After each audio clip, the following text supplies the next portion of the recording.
कराची के इलाके औरंगी टाउन में मुकाबले के दौरान डाकुओं की फायरिंग से एक पुलिस एहलकार शहीद और एक डाकू हलाक हो गया।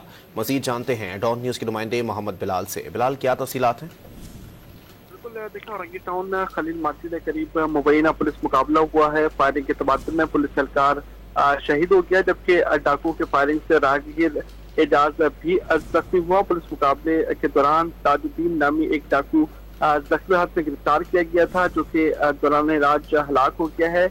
हलाक डाकू के साथी फायरिंग करते हुए फरार हो गए। पुलिस की नफरी भी मौके पर मौजूद है। पुलिस हुकाम की जानिब से बताया गया कि फरार होने वाले मुलजिमान का पीछा जारी है, जबकि शहीद एहलकार की शिनाख्त अब्दुल गफ्फार के नाम से हुई है। शहीद एहलकार अब्दुल गफ्फार SSP वेस्ट का जनमैन था। पुलिस हुकाम की जानिब से बताया गया कि मुलजिमान लूटमार कर रहे थे कि जो पुलिस एहलकार है वो उस मकाम से ड्यूटी पर जा रहा था कि इसी दौरान जो है डाकुओं का आमना सामना हुआ और पुलिस एहलकार और डाकुओं के दरमियान फायरिंग का तबादला हुआ। जी, बहुत शुक्रिया बिलाल।